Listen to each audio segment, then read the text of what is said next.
But what most of us don't know is that he saved Scotland twice. He saved Scotland in battle, but he also did something else that shaped our future and our identity for 400 years until we were annexed under the so-called Treaty of Union. To understand what he did, you have to go back in time, 240 years before Edward Longshanks invaded Scotland, when an infatuated old king, Malcolm Canmore, fell for a young, pretty English princess, Margaret of Wessex. And when he married her, somewhat reluctantly on her part, we understand, she didn't care much for Scotland. She didn't care much for our Celtic ways. And the first thing that happened was that Malcolm changed court language from Gaelic to English. Then Margaret set about getting rid of the Celtic Church. The Celtic Church was part of the whole Church of Christendom centred in Rome, but it was very different from most of the other religious establishments. She wanted to bring Scotland's church in line with the prevalent Roman church, the way it was in England. So she banished the Celtic church. And any time you see the word cult or cult around Scotland, Cooter, Mary Cooter, cults, Kirkcaldy, Church of the Culdies, that's where the church, the Scottish church, went to. They also started bringing in English nobles, the Norman, Anglo-Norman nobles, to fill out the court. Now you need to understand that at that time there was quite a big Anglo-Saxon enclave in Scotland, round about Fife and Lothians. The rest of Scotland was Celtic, was a clan system. And they did what they did, how they felt about it as this progressed. Well, you know how we feel about the Tories. There they are, this tiny minority in Scotland, but they run the show. They really don't feel like they have anything to do with Scotland, do they? Well, that's pretty much the situation. Margaret's son David, who held lands, Earl of Huntingdon, held lands in England, was in England a vassal of the English king. So you now had a Scottish king who was also the vassal of an English king. And under English law, that meant anything he held was held by the overlord in England. But what England didn't understand and has never understood to this day, and the international community at that time didn't understand, was that David didn't hold Scotland. He didn't hold it because kingship in Scotland, monarchy in Scotland, was something very different. The crown in Scotland is not the monarch. Who is it? The people. The whole community of the realm. And that's why you've never had a king or queen of Scotland, just king or queen of Scots. But the world sees a country in terms of its rulers. If the rulers say something, that's the country saying it. That was never true in Scotland. It was Wallace who first understood. So what you need to understand, we need to understand, is that under English law and within the court system in Scotland, Edward was overlord of Scotland. He was right, but not under Scots law. Now some of you know what Salvo's doing, and I'll just say here, there's a writer, a political commentator by the name of John Galliano, who said perfectly, history never says farewell, it just says see you later. So here we are, talking about what Bruce did, and I'm going to ask you to think about where Scotland is today. It was Wallace who first saw that Scots law was what should hold in Scotland, and that the court, like the parliaments today, didn't represent Scots law. He raised the clans. And Bruce understood. In 1309 to 10, something popped into existence called the Declaration of the Clergy and the People of Scotland. And that is more explicit than the Declaration of Arbroath.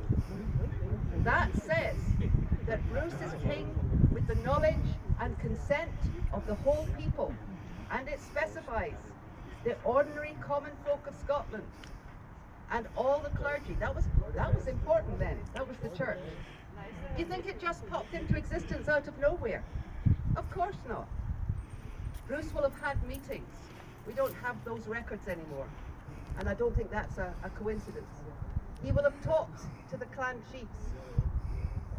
He will have talked to the people of Scotland that were living under Scots law right across Scotland, 90% of Scotland, and who had hated not just Edward's invasion, but the invasion of Scotland that was begun with Margaret, wife of Malcolm Canmore, continued by her son, who, by the way, set about giving English feudal titles to the Scots Mormers and the Ree of the clan, and calling them under feudal names, and then telling them they had the lands that they'd always held. The Anglicisation of Scotland had been going for 240 years by the time that Edward invaded. So this was radical, to turn around and say, this is not our law. We do not follow this law.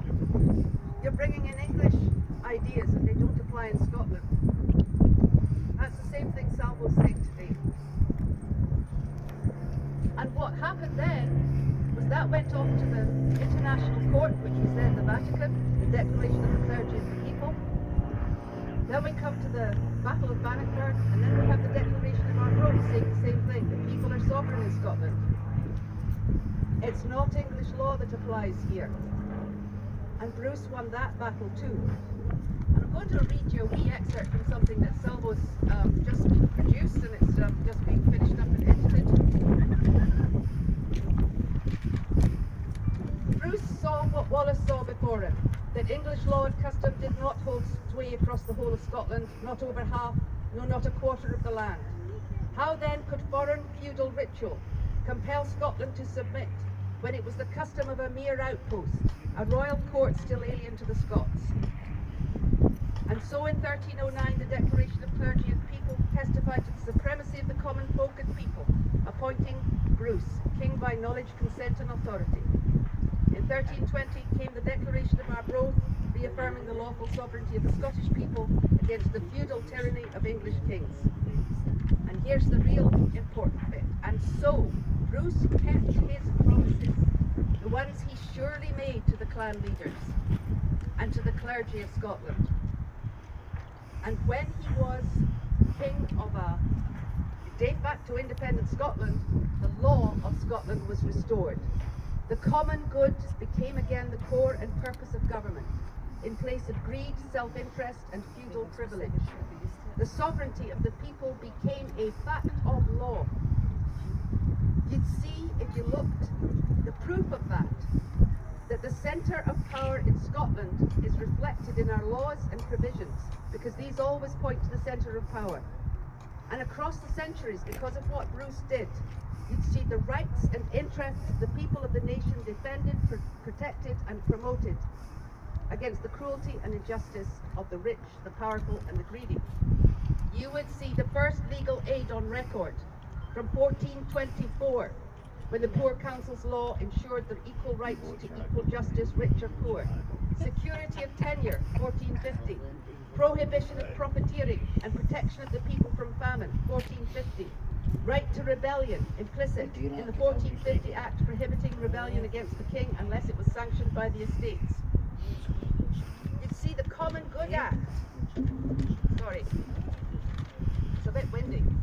You'd see the Common Good Act protecting the funds and assets of the boroughs for the common benefit of the townspeople from 1491.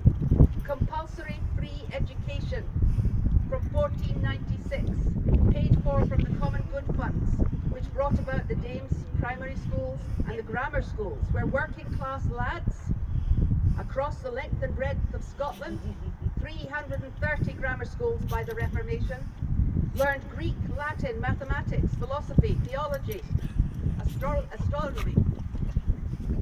You'd find treason defined in 1526 and lèse-majesty, which is insult to the crown, defined as outrageous deeds against the commonwealth or people You'd find the practice of salvo from 1592 and the Act of Salvo of 1663, which allowed anyone to challenge a decision of Parliament in the Court of Session on the grounds that it infringed our civil rights or liberties. And then you'd find the Claim of Right Act in 1689, reaffirming all these things. A fundamental constitution in Scotland, which limits the power of government.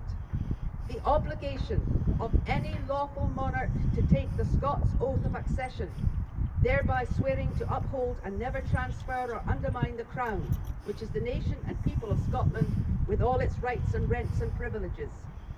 The final authority of the people of the nation to grant or remove power from the ruling government.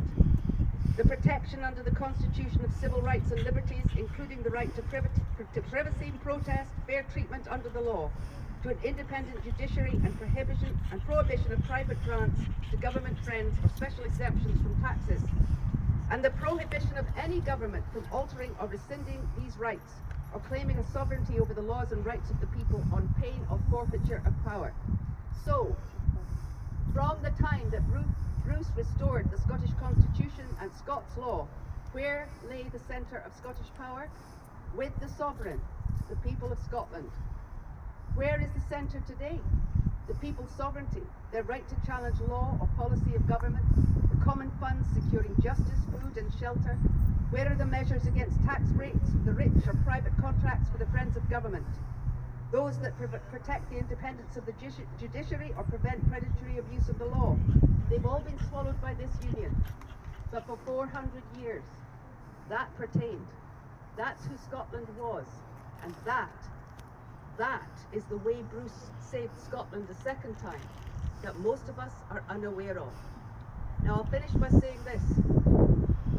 That war was finally, that battle for Scotland, that second battle was finally won when the International Court of the day, the Vatican, had to admit that Scots law did apply in Scotland, that England's claims to overlordship of Scotland were not valid in Scotland.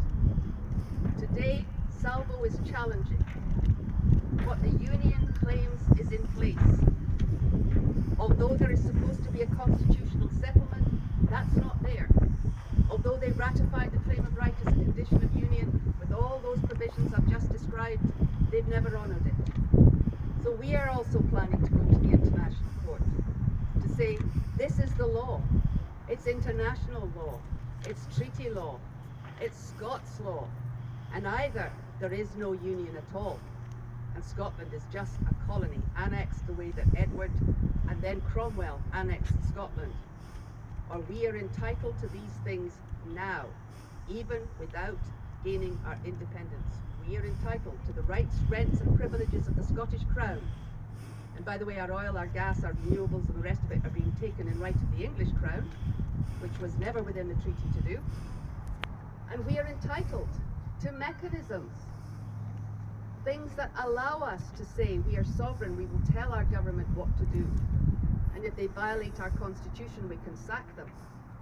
We need those mechanisms back. That's there in the Claim of Right. That's a condition of the union. So either there is no union, because at this point it's a fraud and a fiction, or we're entitled to those things in international law. And the funny thing is, here we are, doing exactly the same thing that our hero Robert the Bruce did all those centuries ago. So let's remember him for saving Scotland twice, not just on the battlefield, not just when he put his life on the line and they were celebrating how they were going to torture him to death the next day, and he defeated them beyond all probability, but when he restored Scotland to Scotland.